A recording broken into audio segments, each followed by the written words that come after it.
I'm Nora McInerny, and this is Thanks for Asking, a call-in show about what matters to you. And today's episode is for people who have lost somebody that they love. And I don't mean you've misplaced them. I mean that that person has died. Since the death of my husband, Aaron, and the death of my father, I have had a lot of experiences where it feels like the veil between this world and whatever comes next is very thin. Times when it feels like my husband, Aaron, specifically, is here, not like here, but is giving me a sign from the other side. I have had experiences with mediums that I never intended to meet with, mediums who have had a very specific message from the other side. The most, I think, profound happened when I went to an event at a Burbank, California airport Marriott with a few friends. I didn't really pay attention to the thing that I was signing up for. My friend Amanda invited me. I said, I love Amanda. I'll go to this. I was attending an event with renowned medium Laura Lynn Jackson. I was in a room with at least 100, maybe 200 other people who had come to see her do her thing, which is to commune with people who are on the other side and deliver messages from them. I did not know that when I attended that event. I certainly did not think that out of all the people in attendance that day, that my person, my dead person, my husband Aaron, would come through loud and clear and tell Laura Lynn Jackson, and therefore myself, things that only he could know. It was, oh, I wrote about it. In a post on my Substack called Hello from the Other Side. I'll link it in the description here, but it was truly life-changing. And there were things also that happened around that same evening that also felt so otherworldly and so worldly. Coincidences that just cannot be a coincidence. Why were the people sitting right behind me, complete strangers, related to a friend of mine who lives in New York City? Chase, I'm talking about you. Chase, how would that even come up? How did it come up? It was true. That was Chase's family was sitting right behind me. And the next day, my best friend Caroline's best friend from high school was having brunch with Chase. And I had not even told him about what had happened the night before, but that came up in conversation. Who was I staying with at the time that this all happened? I was staying with Caroline in Los Angeles. I left Caroline's house. I went to go get coffee. I walked into the coffee shop. A song, and a very obscure song that was playing the night of my first date with Aaron, was playing in that coffee shop. Like, truly just whoo, whoo. What I learned from Laura Lynn Jackson that night and from reading her book Signs is that the people that we love, and I believe this, and if you don't believe this, that's fine. That is fine. We're all allowed to have our own beliefs. Like, just try not to crap on mine, but that the people that we love are still around us. They're still trying to reach out to us. They're still trying to show us how much they care about us, and they are sending us signs. We can ask for them. We can look for them. There are still ways to feel so deeply connected to somebody, even if they are not on this earth with us anymore. So recently, I was in this very room. I was sending a voice memo to my mom on my phone, telling her how I was about to go have lunch with Aaron's mom. I hang up on the voice memo, and the voice memo, I'm sitting way over there. My headphones are connected to my phone, and only my phone at the time. And I sit down, I'm doing my makeup, and I hear a song playing.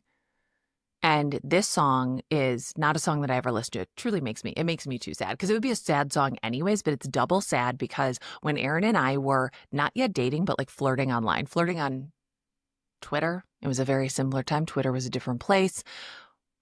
I had asked people, I'm like, what are your sad songs that you cry to? Because I'm making a sad song playlist that I can cry to all winter, and I'm going to call it the Seasonal Affective playlist because it's about to be winter in Minnesota. We're not going to see the sun for quite a long time. And he sent me this song and I added it.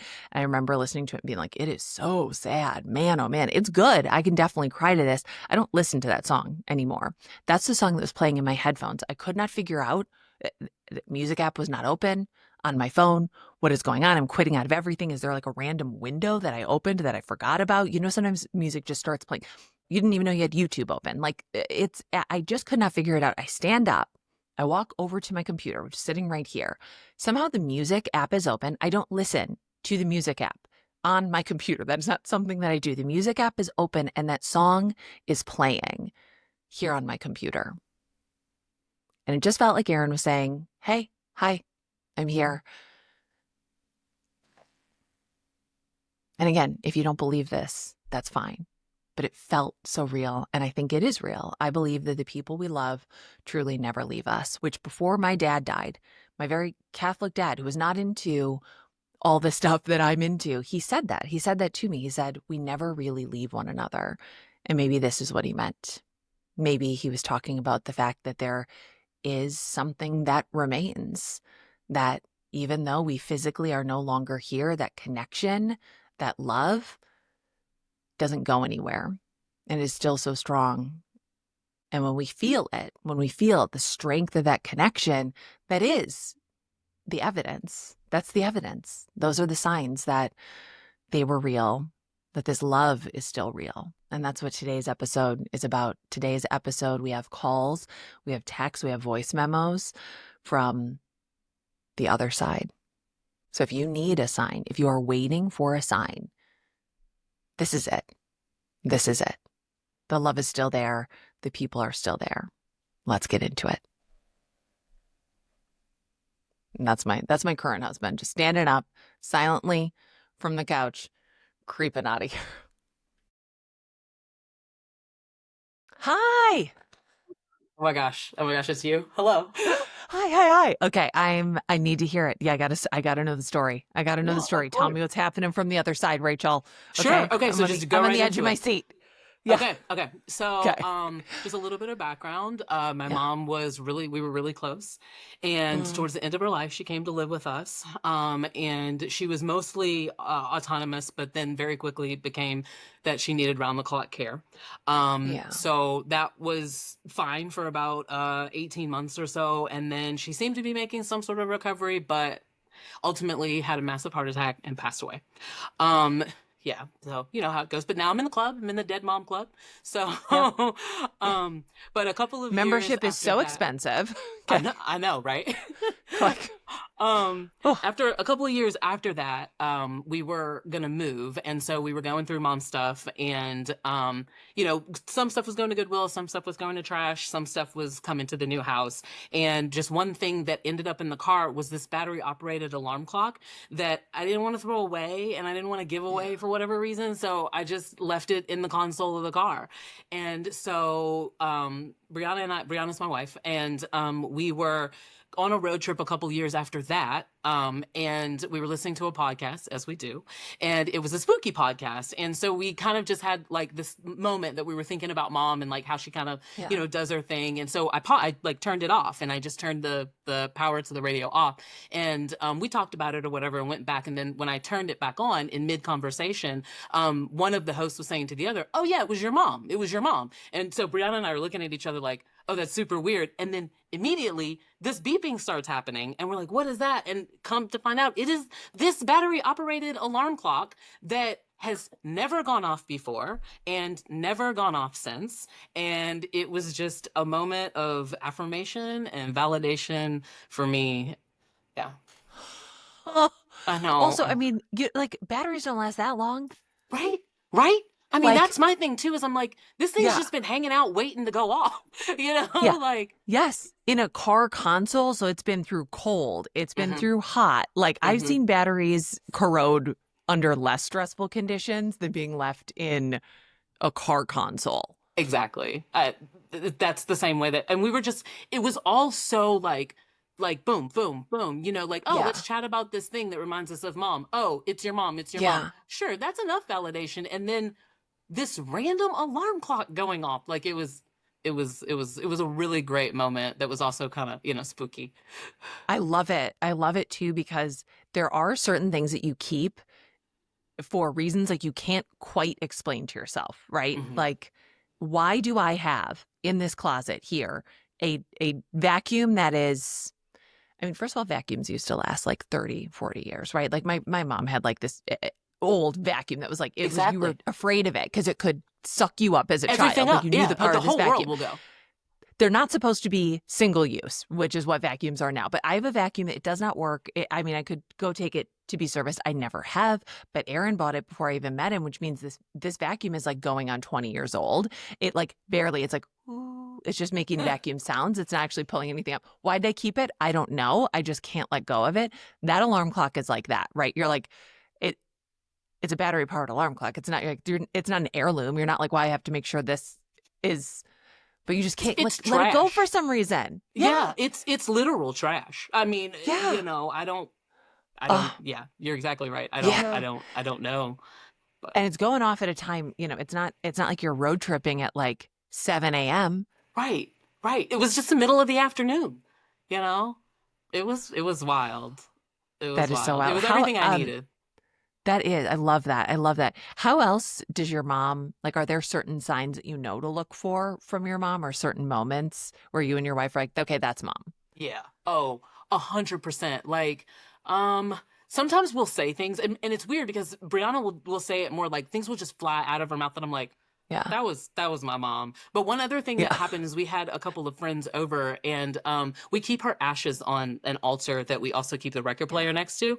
And Mm. this person that we had just met them, there was a friend of ours, this brother, and he was super sweet, but he's very like in tune, you know? And so we're all just laying there on the floor, just chilling. We had just had a conversation and it was kind of a lull. And we just hear this like music like quietly playing and the record player had come on. But you know how with a record player, like if it's not hooked up to a speaker, it's just the Yeah. literal like weird and Yes. that was one thing that I was like, see, you've been in here messing with some stuff. Like it's just she shows up in cardinals. I know that's a lot of people's sign and Hmm. signal.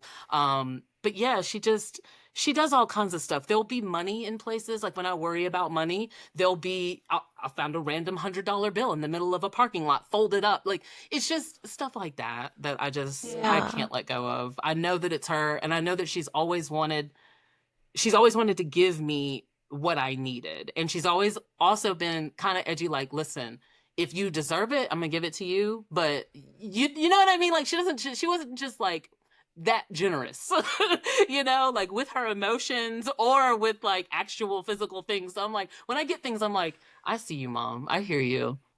Yeah. Yeah. So So when the alarm goes off, you know. yeah, You're exactly. like, that's really, yeah, she's not just showing up, she's showing up. She's showing up for a reason. And Exactly. she's not spending it all in one place. Rachel, this is beautiful. Thank you so much. Like, this really made my day. And I'm so, like, I feel so good having heard this story. So thank you for Oh, sharing this with us. Truly, like, what a gift. What a gift. Thank you, Mom. thank you so much for having the space to listen and for giving us all a place to just chat with you.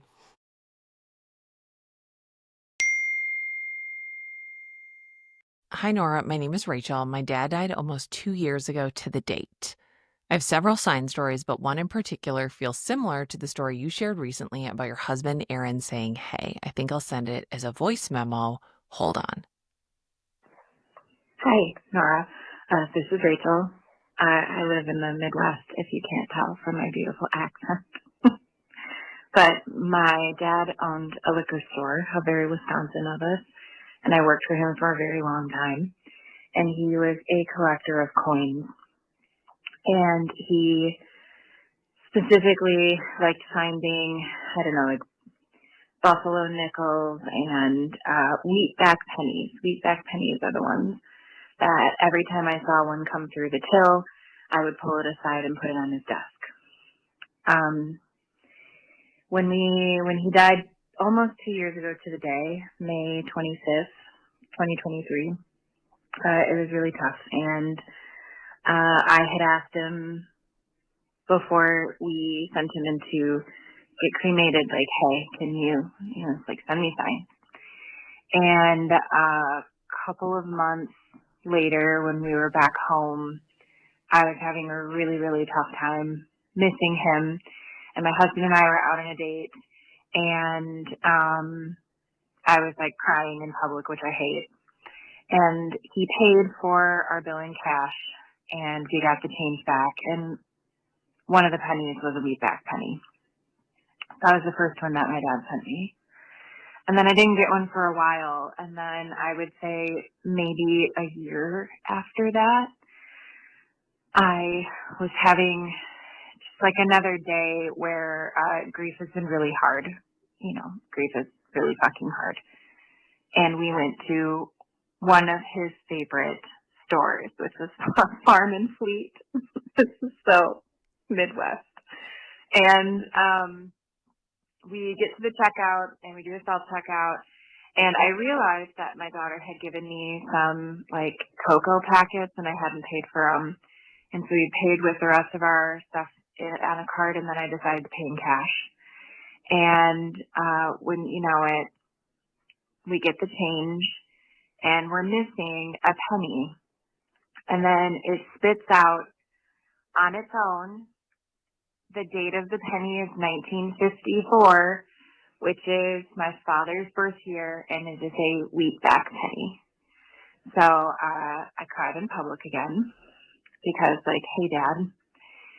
And then most recently, apparently crying in public is my thing now. Most recently, I would say, God, at the end of last year, maybe early this year, my husband and I were out again. Our daughter was at a like theater camp, and so we went out for breakfast, and we were talking about my dad, and I was just kind of tearing up, and I was telling my husband I hadn't had any signs from him recently, and it's been kind of hard at work, and it's just been hard in general. And my husband said, like, he's so great. He was just listening, and then I set my coffee cup down, and he said, I want to show you something. And on the bottom of my coffee cup was the word Dad. And he's like, didn't you notice that? I said, no, absolutely not. And so we went up to the counter to pay for our bill, and I was just like, I saw that stupid little penny tray, and I thumbed through it, and I flipped the top one over, and it was a wheatback penny. And we went back to this restaurant recently with my mom, and the coffee mugs do not say Dad on them. So I don't know if they switched their coffee mugs over. We've never seen that style of coffee mug again. So, yeah, I believe in them too.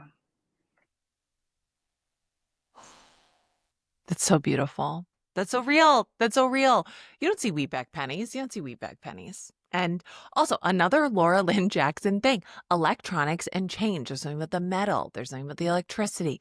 These are ways that people show up for us. Pieces of metal, coins, and electronics. Perhaps a beeping alarm clock. Perhaps a fart machine. Perhaps wheatback pennies. The mug that says Dad, that is simply next level. Your dad is certainly very, very advanced. All right. But we got more signs. We got more signs, more ways that people have said hello from the other side. A few months after my grandfather died, I had a dream, and in that dream, I was dreaming. In my second layer dream, my papa told me to tell my Grammy that he had a gift for her. I woke up from my second layer dream into my first layer dream, and I think I was crying, but I told her, and she cried too. Then I woke up into real life, and I was so freaked out because I think I knew it was a real sign, and also I think it was my first dream about him since he passed. I called my mom to tell her, and she reminded me it was their anniversary that day.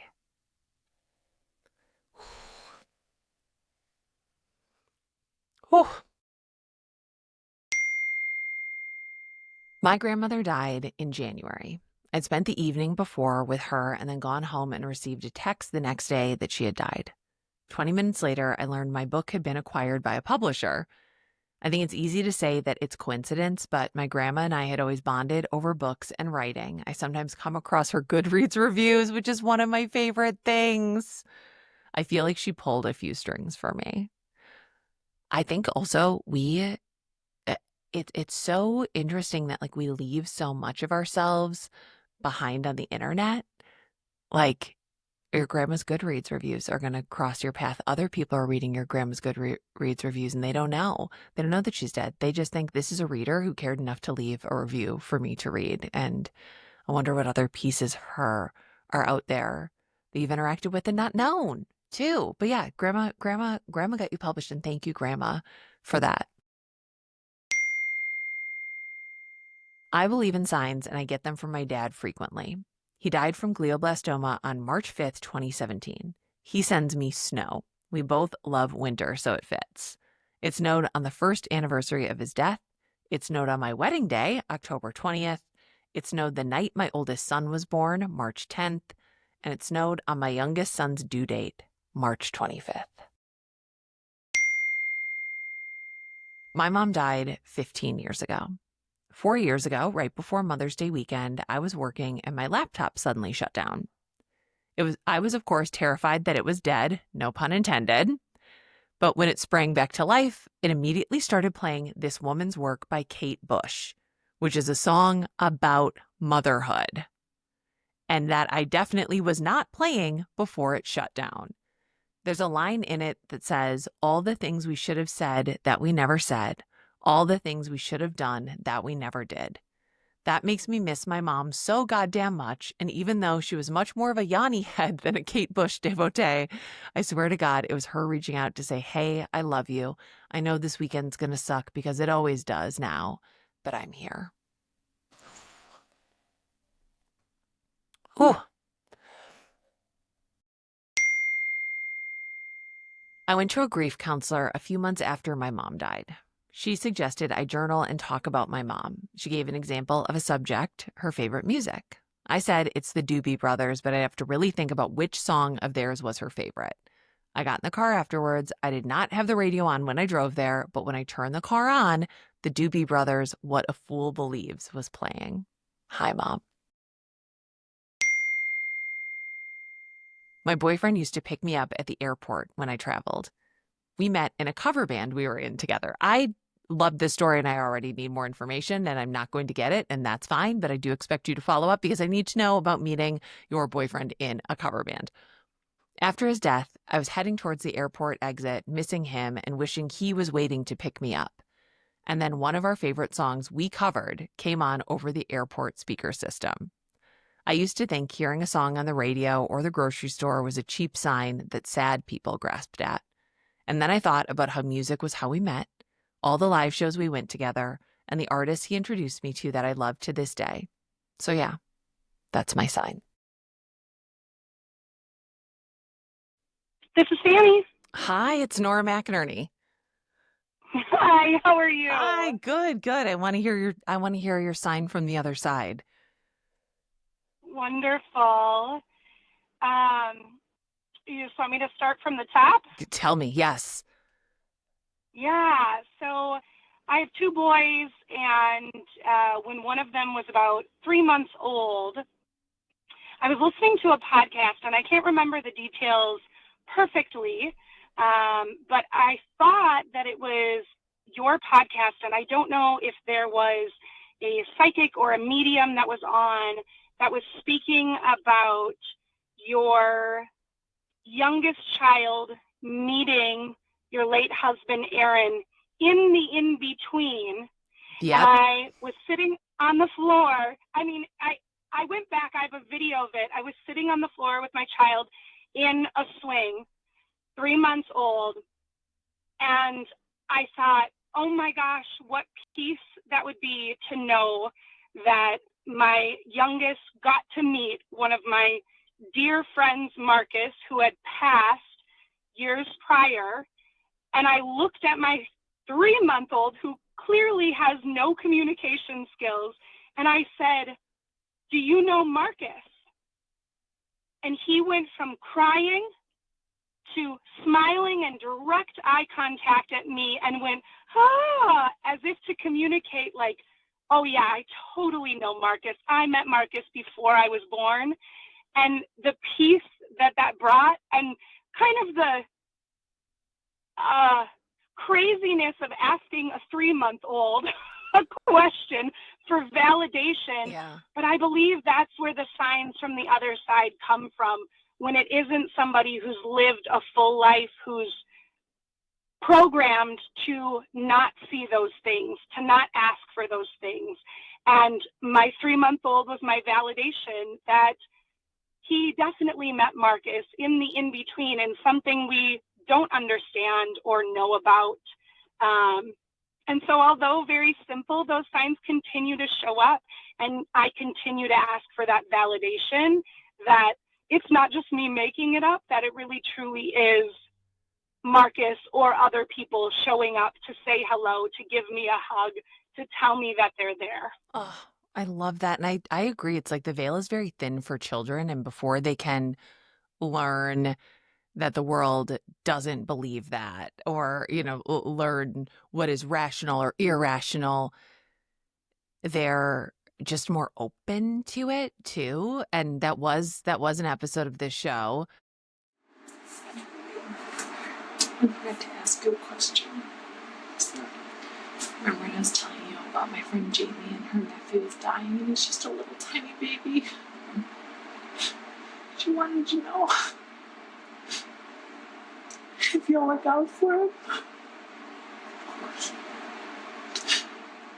You'll take care of him in the next world. I knew you would. He's gonna need a good man to take care of him. And you're the baby whisperer. His name's Bryce. And he'll look out for our baby too. Best. You'll do great.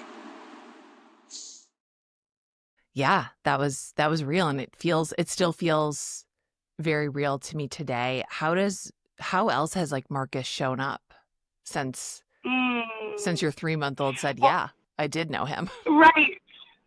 I can tell you that I asked for his wife's permission, Emily, who is a dear friend of mine, and I asked for his mother's permission to share this story. And on that day, something that I didn't know years after he had passed is he would show up to his loved ones as a cardinal. And we never had cardinals around my house at all whatsoever. And the second I found that out, the amount of cardinals that would be seen around my house, and also that my children, both of my boys, now just say, every time a cardinal is in front of our car when we're driving to school, they just say, "Hi, Marcus," as if he's saying good morning, as if he's saying, "Have a great day at school, boys," as if he's, kind of giving a nod. And when I talked to Emily about, if it was okay if I shared my story, she said, "I think I remember that podcast that you're talking about." And I think Emily referenced when Marcus was in hospice, or you referenced, Nora, when he was in hospice, and she had gone into the room and he really introduced all of these people that he was kind of getting to know on the other side to her, as if to say, this is my wife, Emily, to all these people that are now going to be a part of his spirit realm or wherever he was headed to, and introduced her so that she knew that he was in good company. I think about that all the time. As I feel like I remember him saying, "Everyone, this is Emily. Emily, this is everyone." And her not knowing like what that was, but like you just kind of figure out what that is, which is exactly what you described. Like he had all these other connections and maintains all these other connections. And like, it sounds like one of them was your son too, which is so beautiful. It's so beautiful. And I love that. I'm so glad that you called to share that. Truly. It's so beautiful. Thank you. I am happy to share it. And as both his mom and Emily say, like, these are moments that we hold on to with his 10-year death anniversary coming up, that he still is a part of us. Yeah. And so being able to share that and to share how he continues to show up for us, or for my children, or for the relationship between his daughter Neva and my son, and just the sweetness that they have, and you can see that she knows her dad is talked about as well in our family. Yeah. Like that he's that love is still there. And that's so important for a kid too. And I think it's also important for all of us too, because none of us are going to be here forever. And I think it's comforting for me as a future dead person to know, like, like I'll be able to still make people feel loved and I'll still have those connections. And I think on this side, sometimes I'm like, well, that's not as good as having them here, but we don't know. Maybe it's even better. Maybe it's even better. Yeah. And when we truly open ourselves up to it, and I think that that's my hope in sharing this little teeny tiny glimpse is I still have conversations with him and still giggle about things. And when songs come on, I'll, laugh with him, but he's not here, Yeah. but he so is here because he lives with me. Yeah. And yeah, absolutely. Yeah.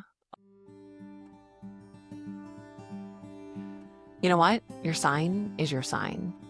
And a sign can be silly to some people. It can be dismissed by some people. But I think all that really matters is that it means something to us.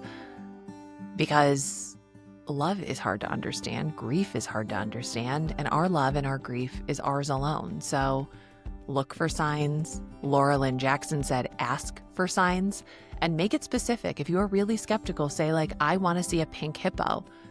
I will believe that it's you if you send me a pink hippo, and then keep your eyes peeled for a pink hippo and they will send you one. I just made up pink hippo. I don't, if anyone dead who I love is listening, I don't want a pink hippo. Okay. I like the way you're showing up for me.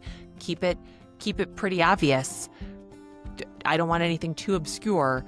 I'm open to anything, but like, I like the way you've been showing up for me, and I believe in it already, so I don't actually need something obscure. But if you are missing somebody that you love, I hope they send you a sign. If not, if they haven't yet, just ask for one. Ask for one, and I will tell Aaron, I will tell my dad, I will tell every dead person I know to tell your dead person to send you a sign.